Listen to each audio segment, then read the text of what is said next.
Denis de Prosa está de volta, estamos entrevistando o padre Luiz Antônio. Eu lhe perguntava, padre, qual é o sacerdote que está mais dentro do que Deus quer?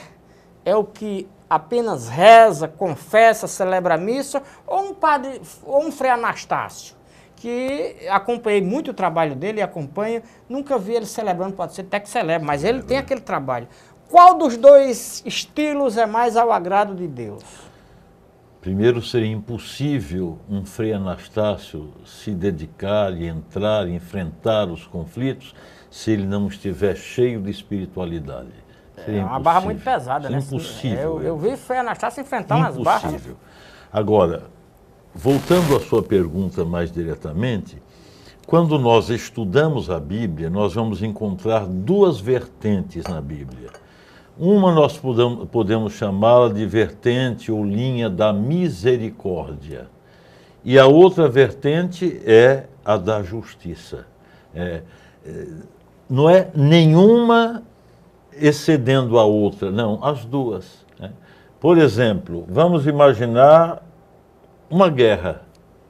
Numa guerra, há aqueles que estão à frente e lutam. Tem que lutar, tem que combater, tem que avançar, tem que conquistar espaço e tal. E há aqueles que vão caindo feridos, né, ao longo dessa luta, e aqueles que vão cuidar. Não se joga no lixo os que estão feridos. Né? Assim verdade. Também. A igreja, ela tem no seu bojo, né, várias vocações, vários dons. Então, há aqueles que têm realmente a vocação para estar na linha da misericórdia, que vão ajudar a comunidade a orar, a prescrutar o Espírito de Deus, a entender o que é o... Uma vez eu disse a um grupo carismático, eu disse, olha, você sabe quando é que eu vou aceitar vocês? Quando pelo menos vocês estiverem orando pelo sem terra. Não precisam estar lá. Você não aceita os carismáticos, não? Não é que não aceite, Wellington. Eu tenho muita dificuldade dessa linha que fica mais na oração, no louvor, sem compromissos, porque o mundo precisa ser transformado. O carismático, aí é questão, porque eu sou leigo mesmo no assunto. O carismático, ele é o que exatamente? Qual é o papel dele? Ele se propõe a quê? Na verdade... É aquele que só reza até em línguas, é aquele ali? Pois é, tem todos esses fenômenos dentro do movimento. Hoje já até que mudou bastante. Para você ter ideia, hoje a gente já convive mais harmoniosamente. Não é? Por exemplo, o grupo Consolação Misericordiosa estão comigo, vão à Penha, gravam um programa na rádio dele hoje, mas há anos atrás era impossível. Tinha isso, é? Impossível. Agora, na verdade, quem mudou? Os dois mudaram. Eles mudaram e a gente mudou. Para tentar entender, né, que eles estão mais nessa linha da misericórdia, da espiritualidade, quer dizer, ajudando as pessoas. Eu considero assim, Wellington, você se alimenta para quê? Para viver. Para viver, para trabalhar, para ter energia. Se você se alimentar e não trabalhar, você será um gordinho preguiçoso. Na fé, a mesma coisa. Gordinho, estou ficando e bom. Agora preguiçoso ainda não. Nós dois. Dou um murro danado. Entende? Para dizer que assim, como é que eu vou só, sabe, me alimentar, fé diante de Deus, oração, adoração e tal. E qual é a minha ação? A própria oração é oração. São Bento, ora et labora. Reza e trabalha. Entende? Se não, só rezar. Quando eu peço a Deus alguma coisa na minha oração, eu logo me coloco, é o exemplo de Maria, disponível para que Deus possa começar a agir através de mim. Mas essa restrição, esse olhar não muito simpático a este segmento, é pessoal ou é uma visão da Igreja Católica? Porque a Igreja aceita o... Não, aceita. E por que o senhor não aceita? Não é que eu não aceite, não. Restrições. Crítico.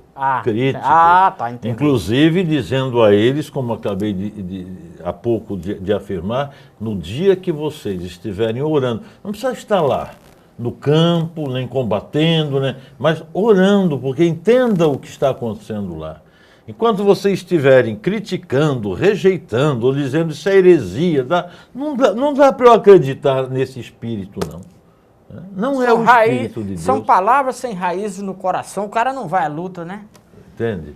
Então, hoje, o Papa Francisco tem sido alguém que coloca, ele disse, eu prefiro uma igreja acidentada, isto é, correndo o risco lá fora de se machucar, do que uma igreja doente, porque parada, fechada. É o Papa Francisco. Pois é, e eu queria lhe perguntar o seguinte, eu nasci numa família extremamente católica, tá? E tem umas coisas que eu não entendo. Por exemplo, eu não entendo a oração em línguas. Aquilo significa o quê? Você não vai poder fazer essa pergunta a mim, porque não, eu não entendo, porque eu não aceito, então não posso lhe explicar. Na verdade, quando a gente estuda teologia, sobretudo o livro dos Atos, eu entendo exatamente o contrário, que no Pentecostes foi os discípulos falando e todos os que estavam ali de povos diferentes entendendo o que eles estavam falando, entende? Então, falar línguas estranhas, qual é mesmo o objetivo, a finalidade disso? São Paulo vai fazendo toda uma reflexão, porque aquilo que estamos falando agora, de dificuldades, de conflitos, não pensem que é novo, não, né? Se você ler o livro dos Atos, tem 117 conflitos. Se você analisa a missão de Pedro e de Paulo, Pedro tinha uma concepção, Paulo outra. E houve um momento em que a coisa se conflitou e houve o primeiro concílio de Jerusalém, né? Paulo, por exemplo, encontrando em comunidades alguns que achavam que alguns dons eram os mais importantes, os mais interessantes, ele começa toda uma reflexão e a combater isso, porque parecia mais uma vaidade pessoal, eu tenho esse dom, eu tenho esse outro, Ele começa a fazer uma reflexão progressiva até chegar no ápice da reflexão, que é Coríntios 13, o amor. Dizer, ainda que eu falasse a língua dos anjos, se não tiver amor, de nada vale. Aí eu queria lhe perguntar o seguinte, o senhor com essa visão, qual é o conceito que o senhor tem, qual é a opinião que o senhor tem de figuras importantes, relevantes da Igreja Católica, como Padre Cícero e Frei Damião? Bom, primeiro, viveram no seu tempo, né, plenamente o seu ministério. O Padre Cícero era um homem engajadíssimo, né? Eu diria que já no tempo de Padre Cícero ele tinha uma prática de teologia da libertação, ele se preocupava com os problemas do povo, da água, orientava, ele era um pai espiritual e era um patriarca, né? Frei Damião é diferente, é um pregador, né? Um pregador, está noutra linha. Mas lembra que eu disse que a Bíblia é a linha da misericórdia e da justiça? Mas ele está naquela linha do que fica gordinho, né? Só fala e come e não está ali. Mas como sacerdote, né, ele fez a escolha a partir de seu dom de ajudar a comunidade a rezar. Claro que ele em nenhum momento ele estava se opondo à prática da igreja na realidade concreta da vida, não. A igreja é um corpo, né? Esse corpo, você tem os olhos, você tem a boca, você tem os ouvidos, cada um tem uma função. Então, de repente, na igreja eu vejo um padre que tem mais um carisma para ajudar a comunidade nesse sentido, o outro no outro. O importante é que se entendam, se respeitam, no sentido, é o dom dele, o meu é outro, mas que ele entenda o dom que eu tenho. E não dizer que teologia da libertação seja marxismo, comunismo, isso é um absurdo. Tem nada a ver. Eu não entendo até hoje, de cima da minha ignorância, como é que a igreja, me parece que excomungou Leonardo Boff. Eu li alguns livros de Leonardo Boff, como A Águia e a Galinha, é uma coisa fantástica.